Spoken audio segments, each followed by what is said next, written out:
so unbelievably good. There's nothing I can do to them.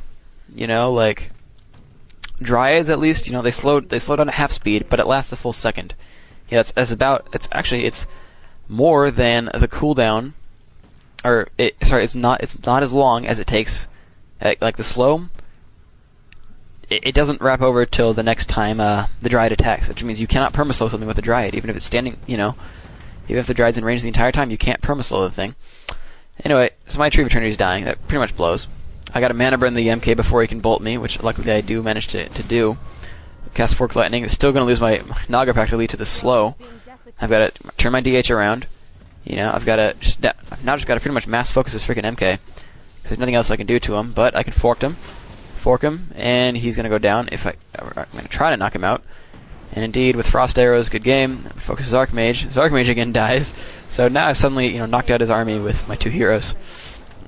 Whereas I was losing, and I'm trying to quickly, oh crap, Mass Repair the Tree of Eternity. I'm going to pop up my Wisp in a second, I think. Yeah, pick up a potion. And then, oh no, my Tree of Eternity, 9 hit points. Sorry, too late. You only picked out 3 Wisps, and down it goes. Okay, so now I have no gold. Well, I'm 10 gold short of freaking making a new expansion. But whatever. Anyway, there's the Flying Machine's going to pick one off with the Naga.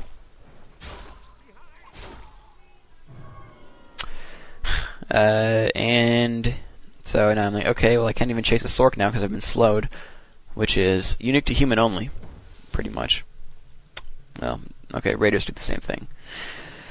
Anyways, now I'm like, okay, good, now I've controlled this game. Now I don't think he has any ability to really get his stuff back too easily, but you know, I know he's been distance mining. You know, he's still got slow and all that. I'm still a little bit weary of what he's got. And nightfall comes, and I'm like, thank you, Moonwells. Now, I don't have the cool upgrade on the Moonwells, and I can't get it, but, you know, whatever. I spent 300 gold, and I forget what I did. Either way, trying to chase down his army, and I managed to bring his Spellbreaker down to, like, 3 hit points, 2 now. And, oh, here comes the militia. Okay, run away, run from the militia. They come back. Okay, let's kill the Spellbreaker. Kill the Spellbreaker. You can do it, I believe in you. Okay, or not. Fine, I'll mana burn and kill your priest then, screw you. So, kill the priest. Then the Sork, because the Sork has no mana, because he doesn't have brilliance, and he leaves the game. So, this whole time I actually thought he had tier 3. I even watched the replay a couple times before and thought he had tier 3.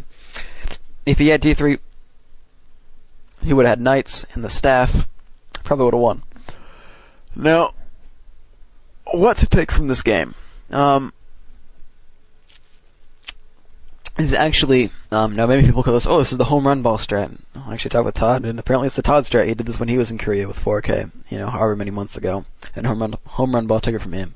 Fine, fair enough, but you can see what this combo does. What Mortars did instead of rifles is they can actually reach the Dryads, right? You know, if you're trying to focus fire Dryads with rifles, you're going to be next to the bears, you're going to die, you know? And it's not that hard to fork and DH focus and bear focus your rifles, you know, they're going to go down. You know, Mortars do a ton of damage, and also the AoE damage is kind of nice because you can hit more than one Dryad. You know, Mortars cost less than rifles, and they do more damage, and they do AoE damage. They have more range. They tank about the same as bears. They move the same speed. They're freaking worthwhile. You just have to get a workshop is all. Not a big deal. It's 150 gold, right? And you don't have to get long rifles, so it pays for itself. Getting Mortars instead of rifles, you don't need them. Now, on that token, though, if Night sees that coming somehow, I don't know how, but they can do Dryad spam. And you say, what? Spam Dryads versus Mortars? Are you crazy? Well, the thing is, you know, Mortars actually are affected by slow poison, and if you have Abolish Magic, you can get rid of the water metals, then he's got Foots and Casters and Mortars versus Dryads. And if you keep moving the Dryads, Mortars aren't going to hit you. Foots and Casters, who cares? They can't hit you, or it doesn't matter because they're Foots. They don't do that much damage to Dryads. And if you're running, you know, they're not going to be able to catch up too easily. And you can actually knock out, I'd go for the Casters personally. You'd knock out the Casters because you're eventually aiming to go to bears. You know, if you kill like 5 Sorks and a couple Priests just with Dryads and you maybe lose 1 or something, you've got this huge advantage that you can carry into going bears. Then you bring in the bears and he's like, well, I don't have anything to damage you with because, well, bears are freaking good, and I complain sometimes about, you know, casters beating the crap out of bears, and they do. They only do that when they have a lot of units. You know, people complain, oh, but you can make bears from tier 2, you're going to have so many. oh, bears are so easy to produce, and, as soon as you get tier 3, you've got like 7 bears, you've got 7 tier 3 melee units right at tier 3, instantly. Well, yes, but you've been making sorks and priests and everything from tier 2, You've been creeping the entire game. You're going to have a level 3 Archmage, maybe level 2 Naga or something by the time I have bears. You've got a pretty good counter to it right when I get it. And there's no way I can have enough Dryads to continually dispel and enough bears to actually knock out your entire army, for quite some time. I have to spend 300 gold on the 2 lures, maybe a couple hundred gold getting the wisp back from that. Spend 300 gold getting tier 3, and another 200 gold on the research for that and for the bear training. It's not that cheap to get bears. It is tough to bridge the gap from tier 1 to tier 2. But if human makes rifles, I can't even bridge that with Dryads. But I think humans more and more are shying away from making rifles at all and just getting morts or just massing casters. And I think this is going to sort of bring in the era of actually using Dryads, of actually taking a little bit of time at tier 2 to make Dryads and pick off his opponent's army. Because if you can get Abolish and enough Dryads quickly, and you have a staff and boots on your DH, and a potion also, you won't lose your Demon Hunter because he's going to have slow and Frost Arrow focus and his entire army focus on your DH. But if you've got boots and you've got a potion on him, the DH will last a fair amount of time. He's going to have about 600 hit points plus 250 on the potion, which means 850 hit points with about 5 armor and really quick move speed when you're not counting slow and Frost Arrows. He's not going to die too easily. And by that same token, you can staff home Dryads if you're quick with it, because if he tries to turn around and focus Dryads, first of all, you should never let him keep water metals up if you're doing this Dryad spam thing, and, you get like 4 Dryad. I think what you should do, Ancient Lore makes a Dryad, Ancient Lore gets Abolish Magic, you tech tier 3, you get 2 more Dryads, then you start popping out bears in their training. So you can have 3 Dryads with Abolish, which means Z-click, Z-click, Z-click for my hotkeys. Gets rid of a water metal. If you can keep from getting tier 3, then it's just 2 Abolishes, and it gets rid of it. And then you've got the slow poison plus damage type plus focus on Sorks and Priests. They're just going to drop him down.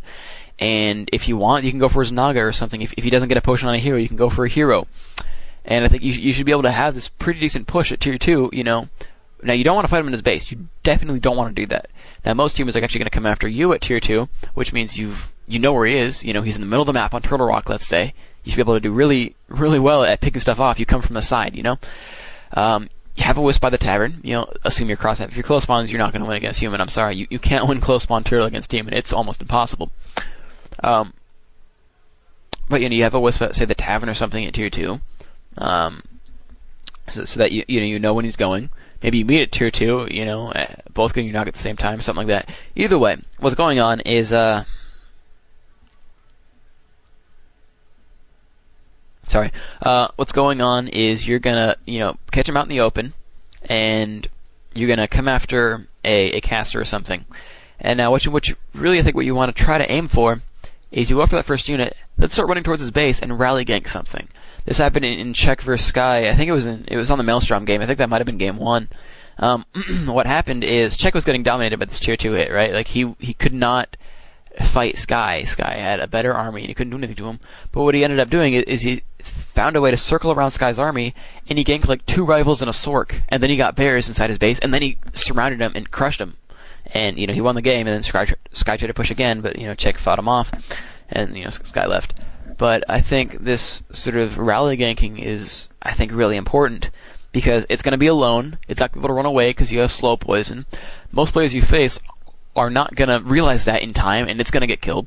If it's a rifle, it'll take a little bit longer to kill. You don't have damage type on your Dryads, but you still have a DH and a Naga with Frost Arrows, which adds 5 damage.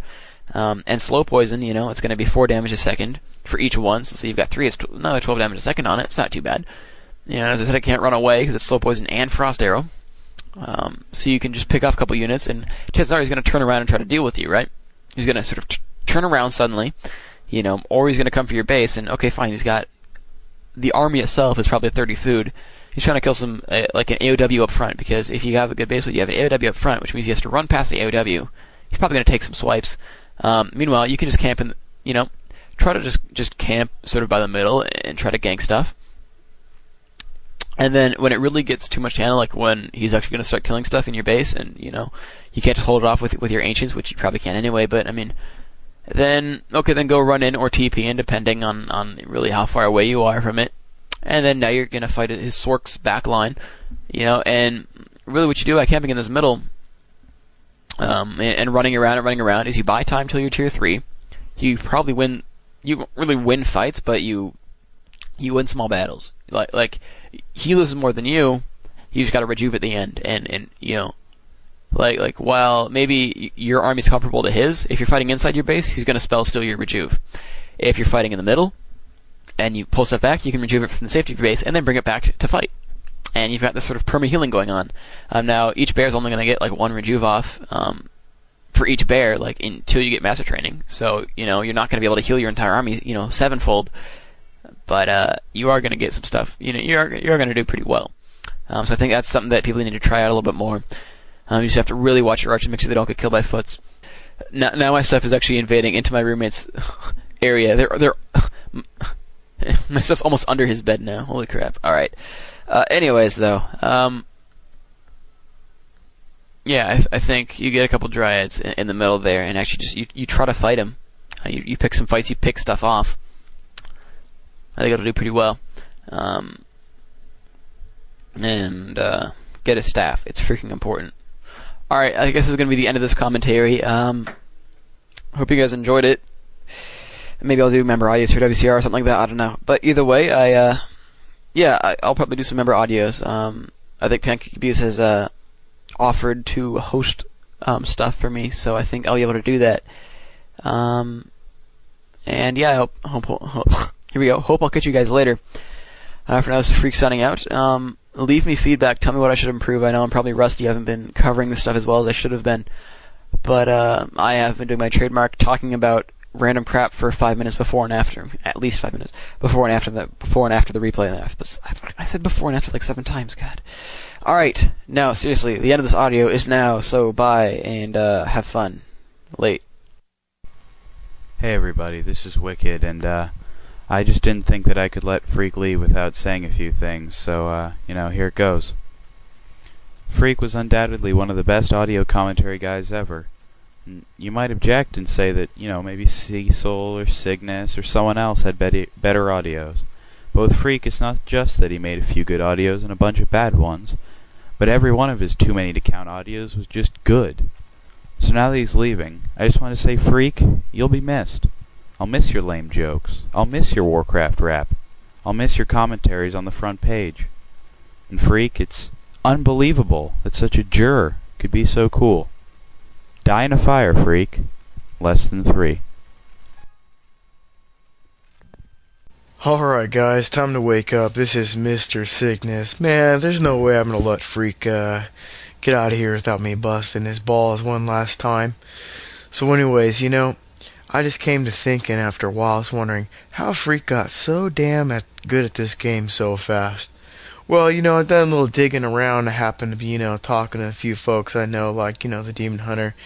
And, the Demon Hunter happened to say to me, and he's like, I'm going to have to tell you something, Mr. Cygnus, about that Phreak guy. And I was like, yeah, what's up? He's all, well, apparently he's been trading favors with the Crypt Lord. And I was like, what are you talking about, dude? He's like, man, Phreak's been giving the Crypt Lord some manly love in exchange for some gaming skills. And I'm like, what are you talking about, dude? That's bullshit. You better give me some proof, man. And, well, he handed me the file, guys. I think I'm going to have to pass it on to you guys so you can hear from yourselves. I mean, don't take my word for it, but here's Phreak and the Crypt Lord sharing some manly love. This is Phreak. He's able to enjoy. Here we go. Enjoy this. Here we go. Enjoy this. This is Phreak. From the depths I come. Whoa, Mrs. Phreak, man, that's an interesting way to pay for lessons there, my friend. Well, anyways, Phreak, man, it's been some good times, good memories here at WCR, dude. I wish you some good luck and such. But I'll be seeing you around, man. And I'm looking forward to hearing some of your guest audio commentaries and such. Alright, dude, take care of yourself. It's pretty ironic. I'm suffering from a cold right now myself, dude. So, alright, man, take care, Phreak. Nice audio, dude. Peace.